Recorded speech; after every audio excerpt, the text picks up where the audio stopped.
Our streamer Tiny CC Poo greets his bros live, selfie stick ready for adventure. He declares with a grin, our scientific investigation journey is about to begin. Millions tune in, but some viewers doubt his scenic backdrop and new survival science focus. Fake background, you say? Z smirks, stepping back to give his audience a wider, undeniable view. But hold on, a wild white van appears, photobombing his perfect shot with impeccable timing. This isn't just a photobomb, the van's headlights are locked on him, making this stream dangerously real. C's cool demeanor instantly evaporates, replaced by the stark realization of imminent peril. Reflected in his wide eye, the van distorts, glowing with an unnatural, almost otherworldly energy. Suddenly, a blinding flash erupts, and the very fabric of his surroundings seems to shatter into pieces. C finds himself caught in a vortex of swirling binary code, his form dematerializing into pure data. Our streamer rematerializes, utterly bewildered by his new, decidedly down-market accommodations. His mind replays the van's unscientific demolition derby, a far cry from his planned content. Then a glowing magical circle appears beneath him. So much for rational explanations. Peering around, he spots rats, spiders, and sturdy iron bars. This isn't a 5-star resort. It's a prison, and he's the newest inmate, much to the dismay of his fellow captives. Damp, moss-covered walls confirm this isn't a VR simulation. The chill is all too real. He clutches the rusty bars, his brain still trying to science its way out of this mess. C desperately seeks a sane face among the distraught prisoners, anyone to make sense of this chaos. A colossal chained boot lands with authority nearby, yet Z's priority remains his disconnected phone and stream. He turns to find a mysterious, dark-haired figure in his cell, casually asking if he's even frightened. But his attention snaps from the shadowy man to an ethereal, chained girl, whom Z instantly labels a Chunibyo cosplayer. His scientific brain stutters. This girl is so cute, she hardly seems real, let alone a prisoner. The silver-haired beauty breaks the silence, her voice soft. You aren't scared of me? C, ever the pragmatist, gestures to her heavy shackles. What heinous crime landed you in here? She meets his gaze, cryptically stating, some sins are predetermined at birth. Our streamer sits, confessing, compared to what's already confirmed, the unknown is what I'm most afraid of. Besides, Z argues, you should be the one who's scared. I just suddenly appeared in your territory. Her response is a calm, almost dismissive no. Then she reveals the kicker. This is death row, and her attempt to summon a demon for a last will somehow netted him instead. C can only sweat drop, thinking this girl's commitment to her summoner persona is dangerously deep. C reels back, the words death row echoing his disbelief as the girl remains serenely in her summoning circle. She calmly elaborates, those of us in this cell are scheduled for the execution ground tomorrow. The grim reality hits. Their fate is to be burned at the stake, a fiery end depicted with chilling clarity. She offers a grim out. Canceling the summon sends Z back to his pre-van, pre-summoned, and very much pre-alive state. With a solemn look, she delivers the punchline. Sending him back means he'll simply and die. She's scientific mind races, confirming the prison's reality and the impossibility of surviving that truck crash. The penny drops hard. This Chunibyo isn't playing. Death row and fiery executions are terrifyingly real. The silver-haired girl, with a hint of challenge in her eyes, finally asks, now, are you scared? C, ever the contrarian, coolly states, scared? I'm only truly afraid of what I don't know. With a sudden grin, Z glances at the other inmates. Besides, I'm a huge fan of Prison Break. C confidently declares, as a popular science blogger, I have countless methods for breaking out of prison. The silver-haired girl, still hugging her knees, whispers a defeated impossible. Suddenly, a metallic clink echoes, and her eyes widen in disbelief at the sight of a melting iron bar. How is that possible? She stammers, watching Z casually lean against the now breached cell bars. She stares at the glowing severed bar, her mind jumping to the only explanation she knows. Fire magic? C turns, a smirk playing on his lips as she internally reasons, but men can't use magic.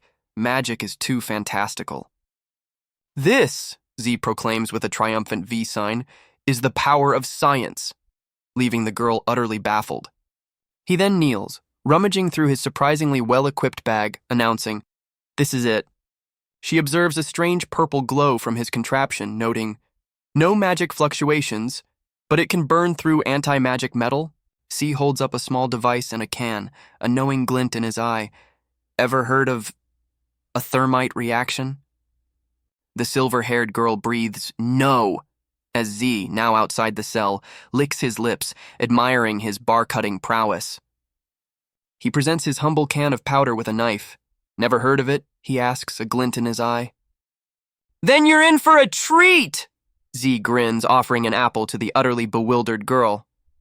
Kneeling down, Sai explains the simple chemistry: aluminum and iron oxide in just the right ratio. A flick of his lighter and Z reveals the next step, igniting it for a 2500 degrees Celsius inferno. The mixture erupts, instantly melting through a heavy chain link with a shower of sparks. "Enough to melt steel," Z states coolly as her shackle breaks. "This is the power of science, Miss Prisoner." Her brilliant eyes widen, reflecting the impossible, as she whispers internally, "The power of science?" She mulls it over. No magic was needed for that. But could this mysterious man use actual magic too? "What are you waiting for?" Z smirks, offering a hand. "It's time to escape, Miss Prisoner." The silver-haired girl looks down at her freed wrist, a hesitant but on her lips. Z firmly takes her hand, his touch surprisingly gentle despite the urgency. She looks back at him, her eyes filled with a heavy resignation. "I am guilty." Undeterred, Z leads her out of the cell, striding confidently down the gloomy prison corridor. "If you save me, you'll have bad luck," she warns, but Z scoffs. "Don't say unscientific things, Miss Prisoner." She looks up at him, a flicker of something new in her eyes. "I am Rena." She gives a dashing smile, his own blue eyes sparkling. "Jipu, my name." Just then, a shout rings out from the end of the corridor. "Someone's escaping!" as shadowy figures appear. C glances back, a little surprised. "Were we discovered so quickly?" Rena looks worried. From the shadows, another prisoner whispers in terror, It's the Calamity Demon," as a stern guard approaches them. Rena grabs Xy's hand, unleashing a surge of purple energy. "Don't be afraid!" "Teleportation magic!" cry the other prisoners, as Rena and a startled Z are yanked upwards. C grits his teeth, the sudden magical whiplash clearly taking its toll. Silhouetted against the moon, they ascend in a vortex of arcane power, leaving the prison far below. Suddenly, they're impossibly high, a sprawling city glittering beneath them as Z looks down in shock. "Hold on tight," Rena instructs, while Z, ever the gentleman, asks, "We're falling, are you okay?" Her grip loosens, her focus wavering as she murmurs, "Magic." Plummeting towards a dark forest, Rena admits with a sigh, "Not enough." As they tumble through the air, Rena looks down at Z, a hint of apology in her eyes. With a grunt, Z twists mid-air, catching Rena just before they crash into the unforgiving ground. They crash through the forest canopy, Z shielding Rena with his own body. Taking the full impact, Z grunts, but his grip on Rena remains firm. C lands flat on his back, Rena cushioned on top, a blush creeping up his face. Rena, now on top, looks down at a flustered Z, a surprised, "Huh?" escaping her. A split second of realization. Her intense gaze meets his slightly embarrassed one. Rena quickly gets up, asking if he's hurt, while Z, ever the trooper, claims he's fine. Her brilliant eyes scan him, a flicker of concern for her unlikely savior. She surveys their new, rather morbid surroundings, a hillside cemetery, still within the city limits. Dusting himself off, Z asks the big question. "Now that we're out, what's your plan, Miss Prisoner?" Rena solemnly places a wreath on a nearby grave, her voice soft. "I want to go home." She ponders her wish, then cheekily decides, "Go home? As expected, you have to stay with me." Rena coolly recites regulations, classifying Z as a summoned beast needing a leash and muzzle. Shirm is flabbergasted. "Me? A summoned beast? On a leash?" He internally diagnoses her. Poor thing, pretty, but her head's not quite right. Rena drops a bombshell. "I summoned you! If I die, you die too."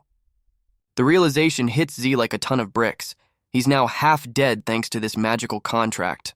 Rena, fading fast, warns, "My magic is depleted. I can't protect you. You should be dying soon." Unfazed, Z grabs her wrist with sudden determination. "Your life is mine!" Z declares boldly. I won't let anyone take you! He offers to take her home, but Rena reminds him the city gate, their only exit, is heavily guarded. I'll send you home, Z declares, leaping with Rena under the moonlight, undeterred by guarded gates. They land in a sunlit, bustling town square, a strange rainbow aura shimmering above the spire. Rena, now cloaked, whispers to a bewildered Z that magic is nullified here as imposing female guards patrol. Z observes the peculiar societal structure. Women as soldiers, men hauling goods. This world is so strange. Strange? Rena retorts. Only women wield magic, so naturally men obey. C sheds comical tears, half dead, and now my status is lower than women, while Rena side-eyes him. Nearby, two laborers bungle handling a bound, snarling shadow wolf, one yelling, "Hey, how can you be so careless?" A spilled bucket of liquid from near the wolf sizzles ominously, eating away at a metal surface. It can corrode metal, Z muses, intrigued, as the laborers eye him. Where did that kid come from? Rena calmly explains, it's shadow wolf saliva, as Z looks on, a new understanding dawning. She tests the wolf's saliva, Rena cautioning him about its painful touch. Our resident scientist, Zai, then drops some chemistry knowledge, identifying the saliva as acidic. The laborers are utterly baffled by Z's sudden science lecture. Spotting an opportunity, Z snatches the bladder of wolf spit and dashes off, leaving the workers dumbfounded. Rena points out the obvious. The city gate is heavily fortified, their escape route blocked. But Z's already cooking up a plan, explaining how magnesium reacts with sulfuric acid. He demonstrates, dropping magnesium into the acidic saliva, producing hydrogen gas. Working fast, Z seals the now inflating bladder over the beaker, much to Rena's olfactory displeasure. Next, he fashions a cloth fuse for his makeshift, rather pungent, hot air balloon. From a rooftop vantage point, Z confirms their launch site is clear, ready for a daring aerial escape. Rena, cloaked and curious, asks Z his plan, to which he cryptically replies, "You'll know in a moment," lighter in hand. With a flick of his lighter, Z ignites the fuse, explaining, "With hydrogen, all it needs is a little flame, and it will... Kaboom!" The bladder erupts in a massive, deafening explosion, Z and Rena watching the fiery spectacle. Chaos erupts in the street as the hydrogen detonation shatters windows, sending townsfolk scrambling in terror. Guards on the city wall sound the alarm, mistakenly blaming the Calamity Witch for the fiery blast. A stern-faced guard captain orders her troops to reinforce the gate, completely oblivious to Z and Rena slipping away. Z, ever the gentleman, carries a cloaked Rena on his back, making a swift escape amidst the confusion. "Pop science done," Z declares with a grin, Rena on his back, as they approach a magnificent castle. Rena gazes at the distant castle, a hopeful thought echoing in her mind. I can go home. Peeking from under her hood, Rena looks at Z with newfound respect. My summoned beast. Rena, utterly charmed, whispers, "So amazing," as Z carries her, a blush on her face. Suddenly, elegant boots step into view, a mysterious figure questioning the source of a recent sound. A radiant blonde girl emerges from the mist, musing. It seems Rena summoned quite an amazing little cutie. Her golden eyes gleam with a captivating intensity as she softly declares, I really want to. Flanked by fierce, glowing-eyed wolves, she finishes her thought with a possessive air. Have him for myself. A subordinate alerts Master Saya. The demon hounds have found their trail, leading straight into a nearby cave.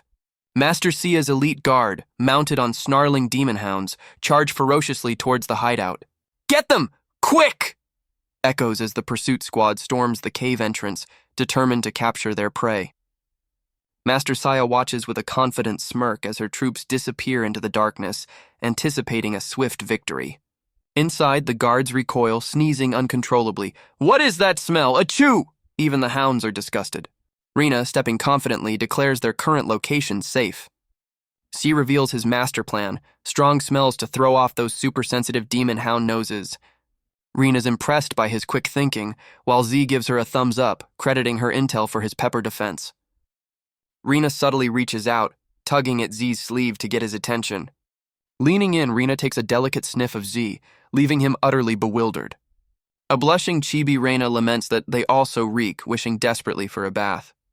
The word bathe hangs in the air, a chibi Reina peeking with wide, innocent eyes. Suddenly, Z's pants inexplicably drop, leaving him standing in his sneakers. As Z panics over his fallen pants, Rina calmly announces, "I can help you bathe," as water magic swirls. Shay is instantly engulfed in a sphere of swirling water, letting out a comical shriek, while Chibi Reina watches serenely. After the magical bath incident, they find themselves in a barren, rocky wasteland. Rina, with a puzzled look, asks a visibly shaken Z, "What's wrong? Is bathing uncomfortable?" Z, keeping his distance, firmly tells Rina, "Don't use magic to take off my clothes again, and don't use magic to bathe me." A blushing Z adds, "And don't bathe me outdoors in the wilderness. If this were before, my account would be gone." Rina innocently questions, "But didn't you want to bathe?" As Z retorts, "Not in the wilderness, without any mental preparation, just stripping my clothes off and bathing me." Rina, ever helpful, points towards the horizon. Then, "A village, is that okay?" In the distance, a small settlement appears as Rina recalls, "There's a village over there, I remember, very welcoming and very lively." A closer view reveals a quiet, rustic settlement with a signpost, Tama Village. C and Rina exchange uneasy glances, C uttering a hesitant, "This..." Standing before the eerily silent village, Z sarcastically asks Rina, "Is this what you meant by lively?" She deadpans at the brawling villagers, "So this is your welcoming and lively spot, Rina." Rina looks utterly lost, her rosy memories shattered by the village's grim desperation. Z connects the dots. Rina's bath-time water magic is their key to helping. "Make some water," Z directs, and a determined Rina simply nods. "Okay." With focused intent, Rina conjures a shimmering orb of pure water in her palm. The parched villagers freeze, mouths agape, as her magic swells into a colossal aquatic sphere. Rina effortlessly guides the massive water ball, a display of her true formidable power. The magical torrent crashes into the dry well, replenishing it instantly before astonished eyes. "Water!" The villagers rejoice, rushing to the overflowing well, their thirst soon to be quenched. In unison, they fall to their knees, hailing Rina as the Lady Witch and begging her to save them. The village's plight is clear, withered fields and wells parched to their very bottoms. E observes the pitifully muddy dregs, realizing villagers fought over mere drops. Their reflections stare back from the scant water, Z grimly confirming a severe drought. A villager's hopeful voice cuts through the despair, questioning if Rina is their invited savior. While Z gets to work, a young boy defends their absent village chief, praising her dedication. Inspired, the boy declares his ambition to become the Lady Witch's servant when he grows up. Rina gently corrects him, "Not a servant, but a summoned beast," piquing the boy's awe. With a confident smile, Rina simply affirms, "Yes," her pride in Z evident. Chibi Reina then pats a comically indignant Chibi Z, boasting, "My summoned beast is very amazing," much to his scientific chagrin. Suddenly, the young boy dashes towards Rina, urgently calling out, "Lady Witch!" The young villager, emboldened, asks the Lady Witch if she can extend her miraculous aid to his family too. Without a second thought, Rina agrees with a simple, "Okay," ready to unleash more water magic, much to Z's alarm. "Hey!" Z quickly intervenes, noticing Rina swaying, clearly about to push herself too far. As Z supports the visibly drained Rina, the boy astutely observes she must be exhausted from her magical efforts. "Even weakened," Rina insists, "I can..." Trying to rally her remaining strength for the villagers. Z gently presses a finger to Rina's nose, firmly but kindly interrupting her. "All right," he says, taking charge. "Get some good rest, Lady Witch," Z instructs, supporting the now nearly asleep Rina in his arms. With a decisive kick, Z barges into a nearby dwelling, clearly intending to find Rina a place to recover. Z carries the sleeping Rina into a humble room, the desert landscape visible through the open doorway. Laying her gently on the bed, Z tucks Rina in, softly telling her, "You don't have to work so hard." With Rina resting, Z confidently declares, "I have a way for them to get water themselves." Night falls, and Z's brilliant idea takes shape, a strange net glistening with freshly condensed water. The villagers awaken to barrels brimming with water, one exclaiming, "Only witches can create water." Their amazement turns to disbelief as they realize a man, Z, is behind this miracle. "How is this possible?" She, ever the scientist, proudly tells a surprised Rina, when you master science, nothing is impossible. The villagers stare at the dew-collecting net, muttering in confusion, "Science?" The young boy, equally puzzled, asks if this strange contraption is what Big Brother calls science. C patiently explains to the curious boy, "No, this thing is called a fog net." He elaborates how the net captures airborne water vapor, turning it into precious droplets, pure science in action. Chai addresses the hopeful villagers, admitting the current yield is small, but with more fog nets, their water woes could end. C, with a confident smirk reflected in the freshly collected water, promises the villagers their water woes can be eased. A villager, holding up a fog net, excitedly realizes that if they follow Z's teachings, they can all conjure water. C confirms their hopeful deduction, much to the delight of some very enthusiastic, scroll-waving chibi figures. The young boy has a revelation. Science is something men can use too. With a dramatic pose and equations swirling, Z declares science is basically magic, blowing the boy's mind. The starstruck boy gushes, "Big brother, you're amazing!" as Chibi fumes, "I'm a person, not a beast, hey!" The entire village erupts in cheers. "Long live Lady Witch, long live Lord Summoned Beast, long live science!" Side by side, Rina's elegant boots and Z's practical sneakers step forward, a united front. A refreshed Rina, beaming, gives C an affectionate pat on the head, much like one would a prized pet. Chibi Shy erupts. "I told you not to treat me like a small animal," while a Chibi Reina looks on with innocent confusion. Chibi Reina lectures a blushing Chibi Shi. "A master rewards a summoned beast for a job well done, you know." As Z internally combusts, the young boy pipes up, "I want Lady Rina to pat my head too." The boy's attention snaps to approaching armed figures, nervously asking if they seek the Calamity Witch, Lady Rina. A villager connects the dots with dread. "Don't tell me our drought was also because of..." As a blonde woman Isaac sees fog nets. This mysterious blonde, Lady Saya, smirks, finding the summoned beast Z increasingly intriguing. "I really want him." Lady Saya commands her guard to replenish their water, declaring it's time to continue chasing their little cutie. The scene shifts, revealing the imposing walls and grand castle on the outskirts of Caroline City.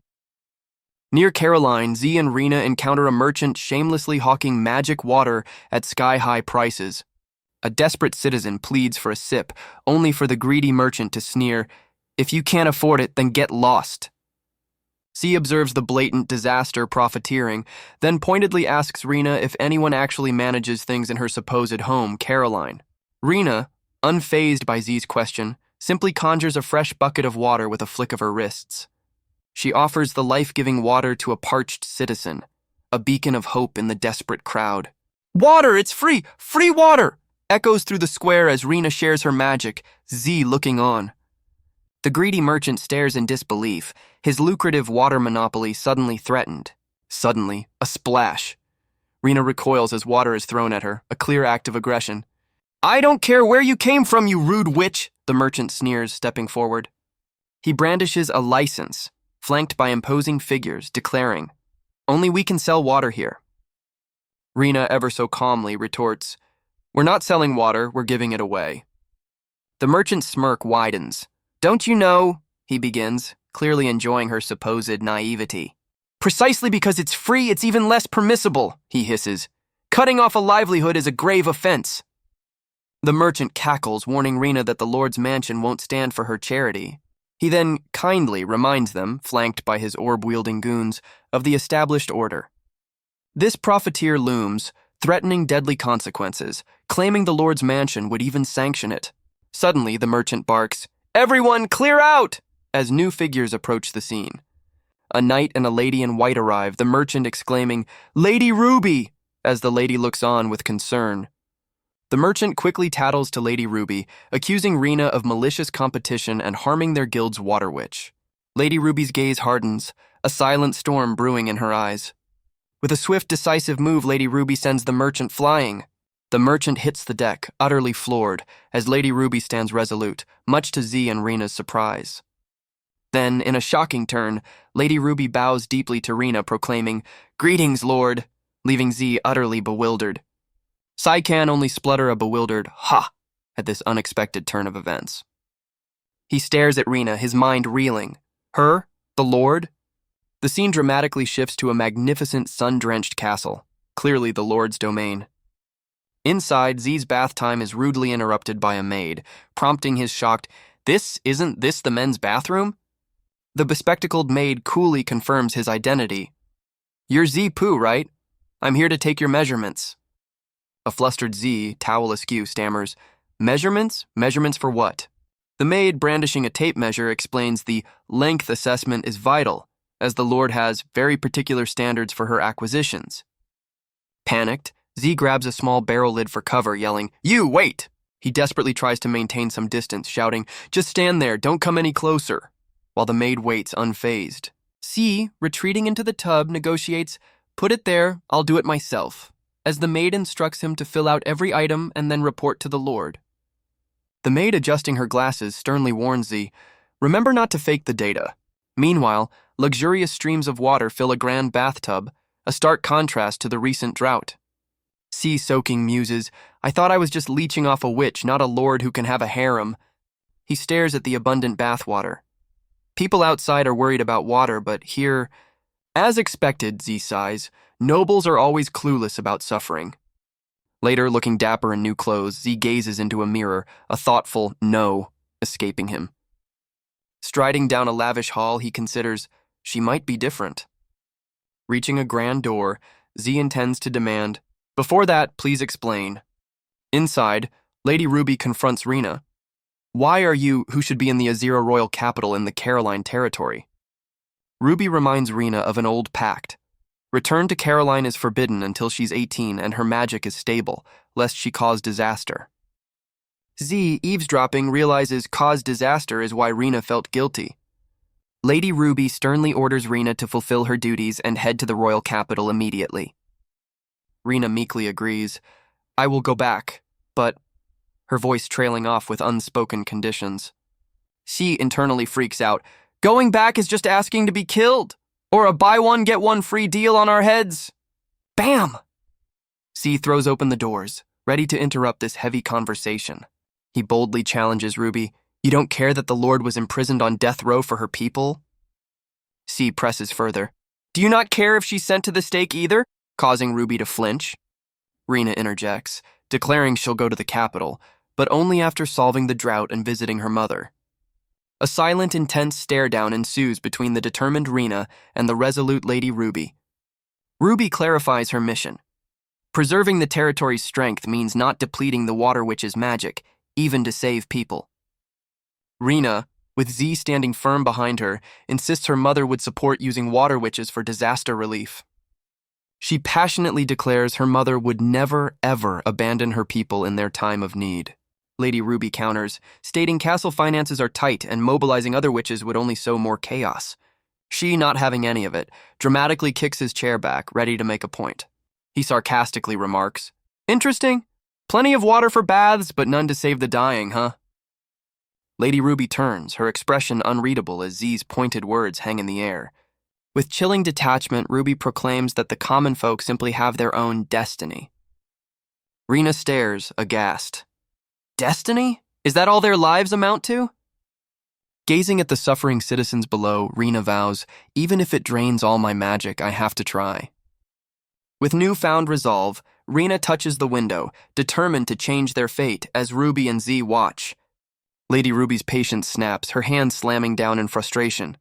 She practically begs, "Lady Rena, please don't be willful," her authority wavering. From the window, Rena meets Ruby's desperate plea with quiet, unshakable determination.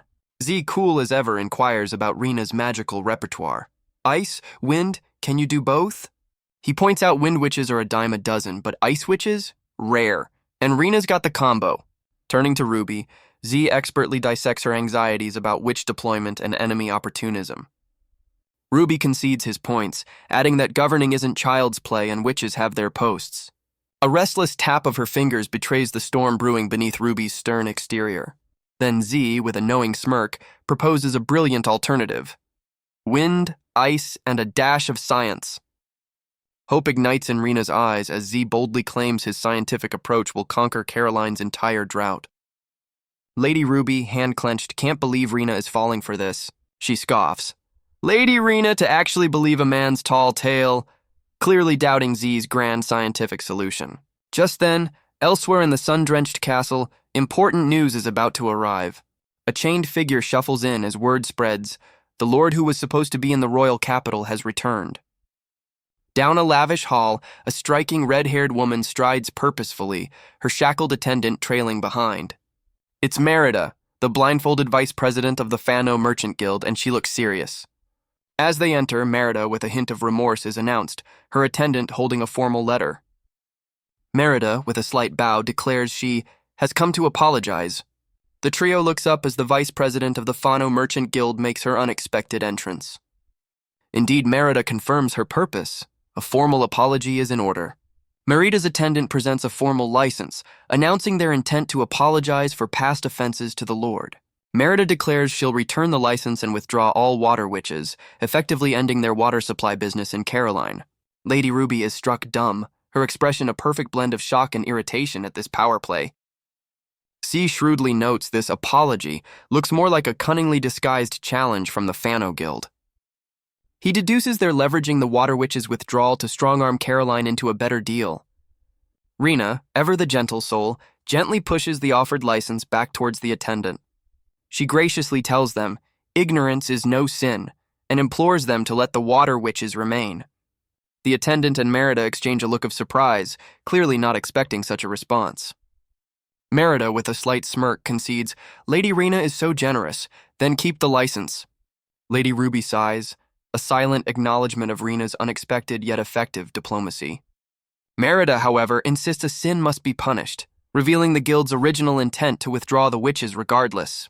Lady Ruby, seizing the moment, firmly declares Rena's word is law. No punishment, witches stay, case closed. A silent clash of wills. Merida's knowing smirk versus Ruby's steely gaze. He chimes in, so Lady Rena wants wind and ice witches for the drought? Caroline's got wind, but only one first-tier ice witch. Merida, with a perfectly timed reveal, notes the Fano Guild just happens to have the only fourth-tier ice witch. As a supposed act of atonement, Merida generously offers to lend their powerful ice witch and wind witches. Rena, ever so sweet, asks if this is all right, while Z internally groans, she's not doing it for free, you know. Merida lays down her terms. Lend the witches, and the guild gets to set whatever prices they want in Caroline. Z just smirks. Lady Ruby slams the table. No need! Using ice and wind witches is pure fantasy. We don't need them.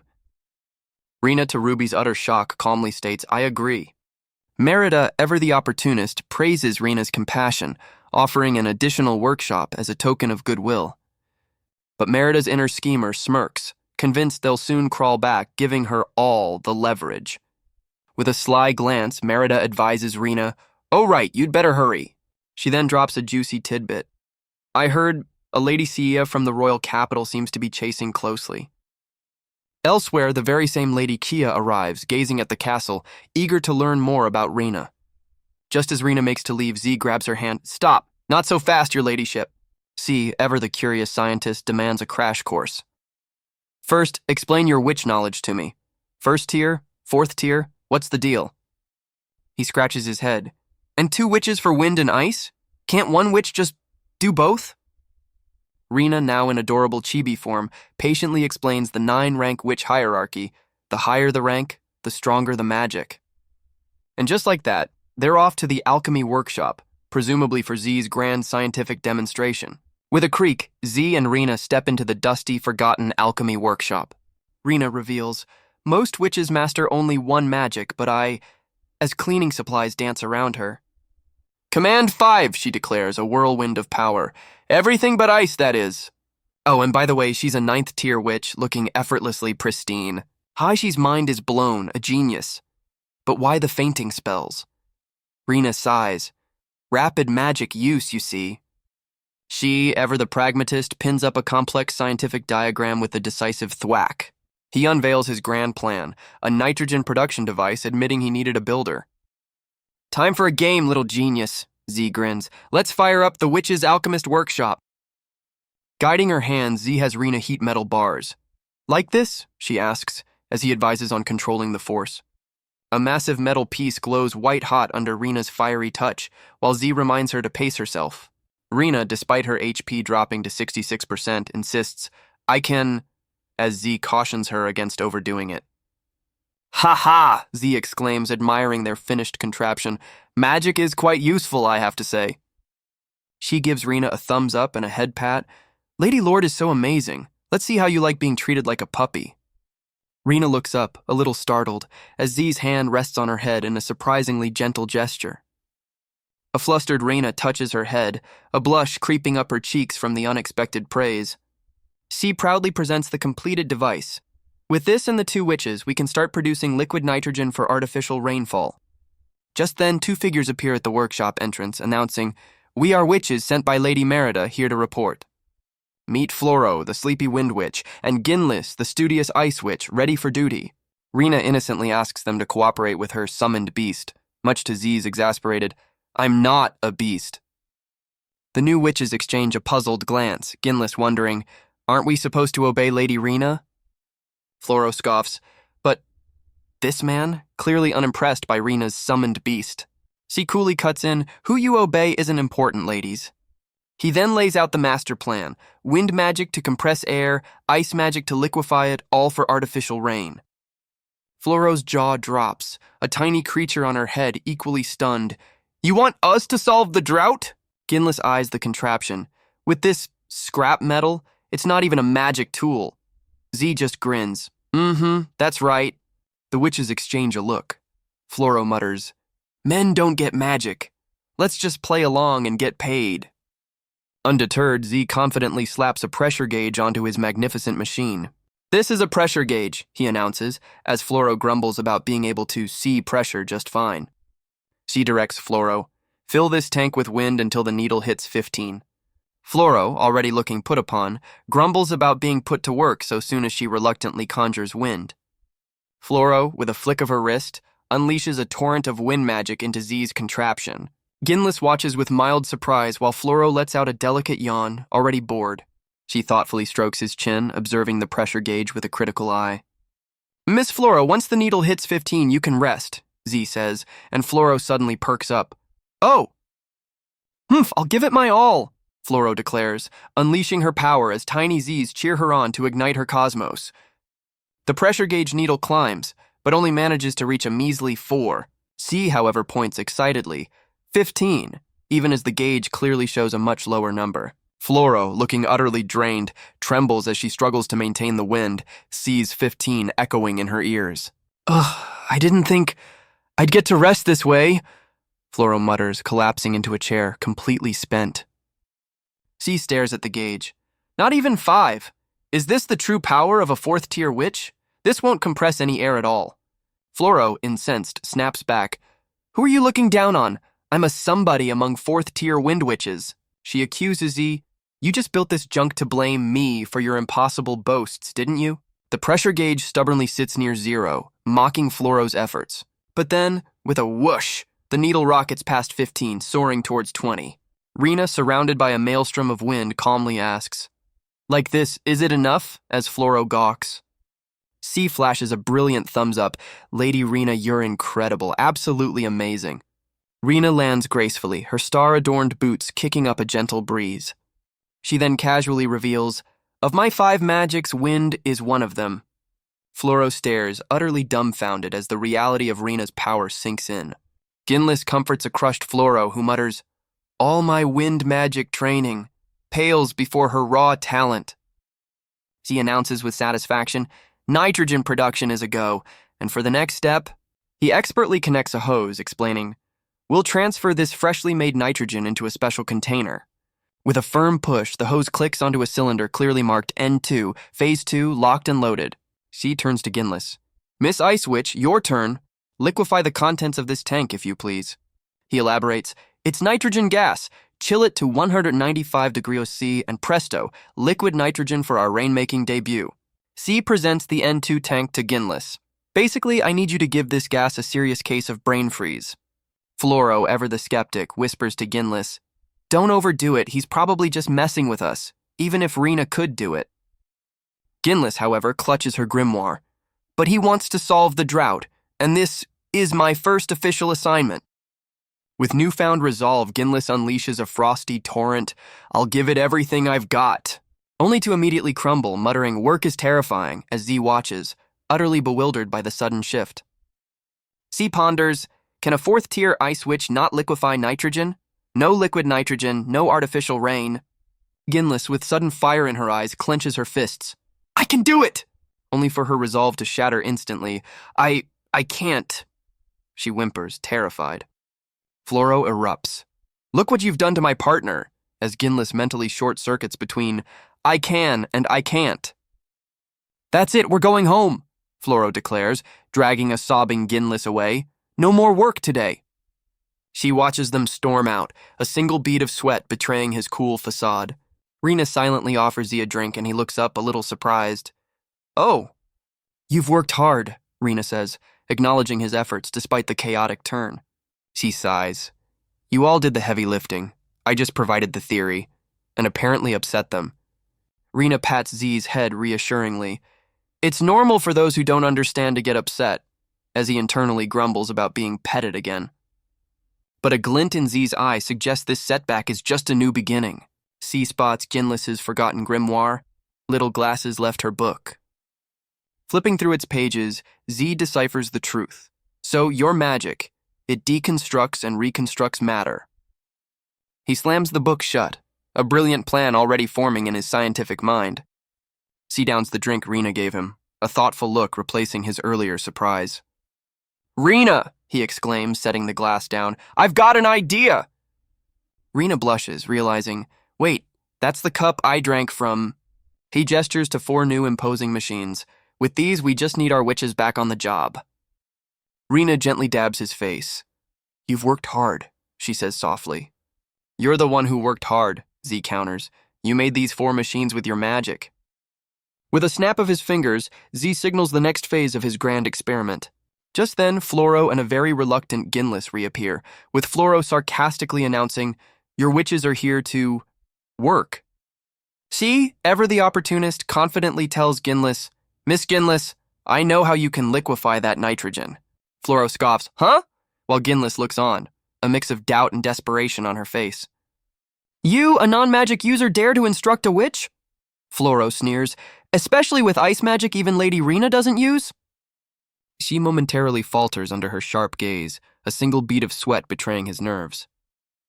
But he quickly recovers. "You might not believe this, but I actually know a little ice magic myself." Fluoro remains unconvinced. "Magic Lady Rena hasn't mastered, and I sense 0 ice affinity from you." "Then watch closely," Z declares, holding up a bowl. "Prepare to witness a miracle. Saltpeter ice making." He then demonstrates, placing a smaller container into a larger basin of water, ready to prove his scientific prowess. She lifts the lid, revealing his simple setup, a pot within a pot, ready for some scientific magic. He explains his secret ingredient, saltpeter, easily scraped from old walls and quickly purified for use. Fluoro scoffs, "Really?" But Ginless, ever observant, murmurs, "It actually feels colder?" She smirks, "Elementary, my dear witches. Saltpeter dissolving in water absorbs heat from the inner container." With a flourish, he declares, "And by continuously absorbing that heat, the water inside will freeze. Behold, a perfect block of ice forms, as Z reveals the fundamental principle of ice magic." He triumphantly presents the glistening ice cube. It's all about heat absorption and release. Fluoro and Ginless are stunned.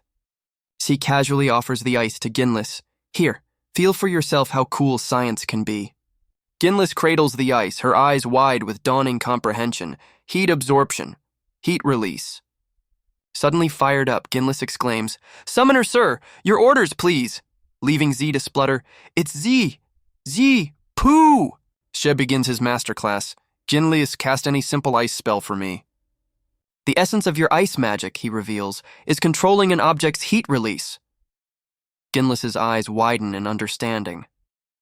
"Now imagine this tank isn't empty," Z instructs as Ginless focuses, blue magic swirling around her. "But filled with a gas called nitrogen," he continues, ethereal snowflakes appearing as she concentrates. "Then use your magic to force it to release heat, colder, colder, until it's absolutely frigid." Ginless channels her power intensely. With a determined cry and outstretched hand, Ginless exclaims, I did it!" as frost visibly forms on the tank. skinless beams, utterly triumphant. Ha! While Floro can only stare, completely dumbfounded. Huh? Even the usually fiery Floro approaches Z, fidgeting nervously. Summoner, sir?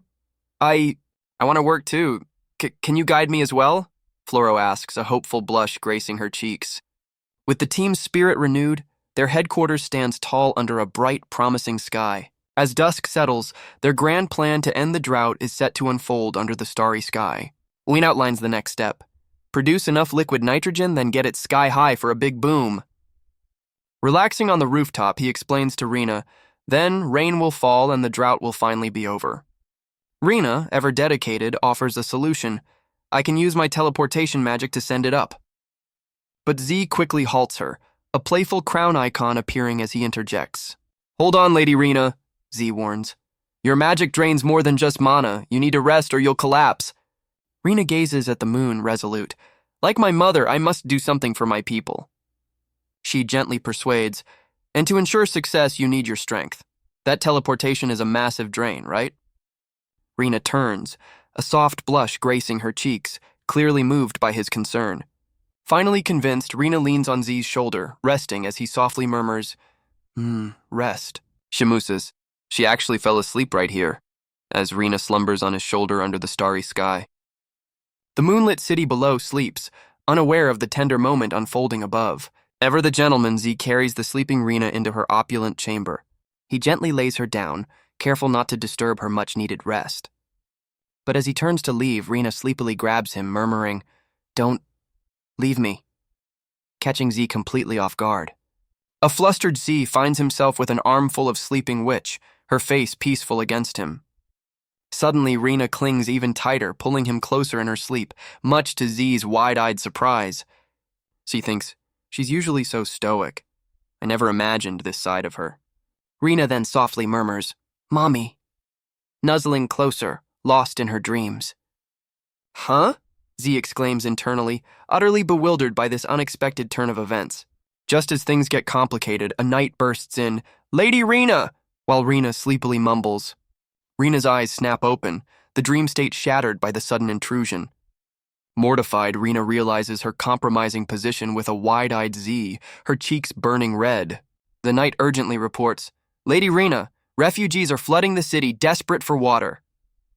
They're clamoring, demanding water, the knight continues, her face etched with worry. Outside, an angry mob with torches roars. Her return brought this drought upon Carolan. Banish the disaster witch, they scream. She's unworthy to succeed Lady Sheena. C and a somber Rena watch the furious crowd from her window, the situation escalating rapidly. Rena's heart sinks as visions of a cursed city and shadowy hands fill her mind, the weight of blame crushing her. Resolved, Rena turns, a golden magic circle flaring to life as she prepares to face the crisis head-on. Tears well in Rena's eyes as a vision of her mother Sheena reflects within, a soft mommy escaping her lips. A haunting memory surfaces. A younger Rena, terrified as shadowy hands accuse her, It's all your fault, disaster witch. C gently interrupts her spiraling thoughts. Scientifically speaking, no one can cause a drought, Rena. He smiles, full of conviction. Remember, you're not the disaster witch. You're the witch who will end this disaster. Rena murmurs, recalling Z's earlier words about inherent guilt, a past image of him with her mother flickering in her mind. Meanwhile, outside the city walls, the desperate cries of, Open the gates, echo under the starry sky. The furious mob, torches ablaze, shakes the gates, branding the nobles, blood-sucking beasts. Knights in shining armor rush towards the commotion, ready to defend the city entrance. A stern, high-ranking official, flanked by guards, declares, Those who dare to besiege the Lord's castle shall be punished by law. Undeterred, the desperate crowd uses a makeshift battering ram, roaring, We're already dying. Your threats mean nothing. With the city gates under siege, an explosion of fire signals the mob's destructive intent. Charge! Roars the frenzied crowd, their torches illuminating the night as they surge forward. The desperate citizens, fueled by rage, attempt to smash through the castle gates, screaming, Down with the nobles! From within, a calm voice commands the defenders, Prepare yourselves, as spears glint in the darkness. One determined man from the mob yells, We'll fight them to the end! His face a mask of fury. Stepping out to face the chaos, Rina firmly instructs the knights, "Do not harm the people!" A woman in the crowd immediately points, her voice ringing with accusation. "It's the disaster witch!" "Enough of your pretense," she sneers. "It's because you came back that Carolyn suffers this drought!" Another citizen screams, hurling a rock that strikes Rina. C cries out, "Rina!" as she stumbles, a trickle of blood marking where the stone hit. The accuser twists the knife. "That's right. Because of you, Lord Sheena met an early end." "Disaster witch, get out of Carolyn!" The mob roars, their fury echoing as Z shields Rina. Enraged, Z whirls around, his voice a thunderclap. "All of you, stop it!" His sudden ferocity momentarily silences the crowd, a torchbearer looking utterly bewildered. C, with unwavering conviction, addresses the sky and the mob. "I guarantee it will rain tomorrow." His gaze hardens, sweeping over the torch-wielding citizens, but if anyone dares to harm the Lord again, this light of hope, he gestures to their torches, will become the fire of judgment, causing a startled yelp. An old woman scoffs. "You, a man with no magic, dare to spout such alarmist nonsense." "Liar! Nonsense! Stone him!" The crowd erupts again as Z braces against a fresh volley. Despite the assault, Z's eye gleams with unyielding resolve, a silent promise in the chaos. Suddenly, Rina ascends, bathed in ethereal light, leaving a stunned Z gaping from below. Taking his hand, Rina boldly declares, "If no rain tomorrow, we face the pyre together," much to Z's internal dismay. The old crone and her companion are struck dumb by this audacious vow. Torch-wielding citizens pause their rampage, their fiery anger momentarily doused by the witch's gamble. Back in a secluded clearing, Rina prepares a complex ritual. 5 large canisters at the ready for her weather-bending plan. Her attendant notes only a magical prodigy like Rina could even attempt such a power-draining feat. Just as Rina focuses, elegant boots land softly nearby, heralding an unexpected visitor. A figure perches on a rooftop, calling Rina's name, their silhouette sharp against the night sky. Rina looks up, recognizing the newcomer, a name whispered in surprise. "Shia!" With a heavy heart, Rina asks the figure, "Have you come to take me back?" Shia beams, confirming Rina's suspicion with a cheerful, "You guessed right." Rina stands firm, while Z and her attendants exchange baffled glances at this sudden confrontation. "But I'm not the disaster witch," Rina declares, staff in hand. "I'm innocent, and I won't go with you." Shia, ever so condescendingly, reaches out. "I knew that little pet of yours was a bad influence. Now, be good and come along." Her golden eyes narrow, a fiery glint promising trouble. "Otherwise, all your companions will be destroyed." Shia's threat hangs heavy as flames erupt, catching Z completely off guard. "Come with me, Rina," Shia coos from above, "or your precious little bottles will be toast as fiery chains encircle the ritual site." E shouts in alarm, "Those liquid nitrogen canisters are highly explosive near heat. Keep the flames away." One plucky attendant steps up. "Watch me blow out this fire. Lady Rina is an 8th-rank witch, you know." But her bravado turns to a shriek as Shia's fire instantly engulfs her arm. The attendant admits defeat, stating only Lady Rina's water magic can douse an 8th-rank witch's flames. Rina, with a determined gaze, summons a massive surge of water magic. A critical choice looms: use her power now and forfeit the rain ritual, or let her friends suffer. Shia, with a flick of her fingers, cranks up the heat, a wicked grin playing on her lips. "Don't even think about fighting back," Shia warns, promising to incinerate everyone and everything before Rina can act. C yelps, shielding himself as the inferno around the canisters intensifies. Another attendant desperately tries to cool the volatile canisters, her own magic rapidly depleting. Rina stands silent, the weight of her decision heavy as the torch-bearing mob watches. "Was the rain promise a lie to make us leave?" a townsman shouts. "Is that rooftop psycho part of your act?" "Still hesitating," Shia sneers, unleashing her firestorm upon the unsuspecting crowd below. The townsfolk scream as Shia's fiery wrath descends upon them, a brutal lesson in collateral damage. Shia, ever the manipulator, offers Rina a twisted choice: abandon the very people who despise her. Her eyes, burning with conviction, reflect the inferno as she suggests Rina let them face their deserved fate. "Eeyore," Shia purrs, extending a hand. "Simply come with me, Rina." Rina closes her eyes, the weight of an impossible decision pressing down. A voice from her past whispers, they are merely afraid because they are hurt. In a poignant flashback, Rena's mother affirms her true identity. You are Carolyn's future leader, not the disaster witch. Her mother's final words echo, Carolyn's people are entrusted to you. Rena's eyes snap open, a blue aura flaring as she declares, I'll go with you. But a memory surfaces. A stern noblewoman coldly stating, the lower class have their own fate. Rena, with newfound resolve, extends her hand, vowing, their fate, I will rewrite it. As Rena reaches for Xia, a blinding light signifies her momentous choice, a pact seemingly sealed. Xi, aghast, screams, if you leave now, their fate won't change one bit. Ignorant of the truth, he argues, they'll remain trapped in their cycle of misunderstanding. Undeterred by the inferno, Xi roars, just mere flames! Watch me extinguish them! Xia, amused from her perch, coolly retorts, all right then, give it your best shot. With a smirk, Xia challenges Xi directly, let's see if you can alter her destiny. He barks orders at the injured attendant, Jin Lisi, ice magic absorbs heat. Focus on your arm, forget the canisters. He then commands the other, Fu Luoluo, wind magic can remove air, suffocate the flames. With time running out and lives on the line, Xi urges them on with a single desperate word. Hurry! Jin Lisi, through gritted teeth, commits, fine, I'll follow your orders. While Fu Luoluo fiercely adds, if this goes wrong, I'm haunting you. With Rena and Xia caught in teleportation light, Xi urgently yells, hurry! She's about to be taken! A spectacular collision of magic erupts as the attendant's powers counter Xia's flames. Against all odds, their combined elemental assault successfully extinguishes the inferno. Xia's condescending smirk vanishes, replaced by pure shock. What? How is this possible? The attendants collapse, Jin Lisi panting, did we actually beat an 8th rank witch's fire?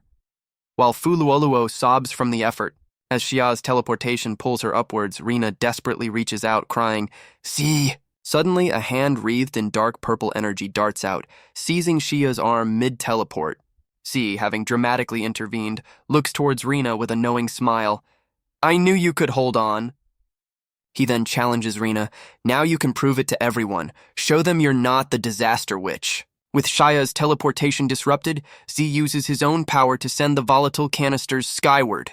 Rena, channeling her resolve, declares, Mother, I can finally fulfill my promise. A majestic column of purple energy launches the canisters high above Caroline, a beacon of defiance. The timers on the canisters tick ominously, counting down to their inevitable detonation. High in the atmosphere, the canisters erupt in a spectacular controlled burst. Miraculously, droplets begin to fall, a gentle rain gracing a grateful hand. Fu Luoluo stares in disbelief as the promised rain begins, whispering, she actually did it. Exhausted but triumphant, Rena leans on Z, who murmurs, thank you, my summoned beast. C, ever the charmer even now, looks up and cheekily asks, but really, can we work on that title? Rena, flustered and blushing, looks up at Z, a silent question in her eyes. A townsman, voice thick with emotion, whispers, rain! She actually brought the rain. Below, the once hostile crowd kneels in the downpour, a collective realization dawning. She's not the disaster witch. A young boy, face upturned to the sky, joyfully declares, she's the witch of hope.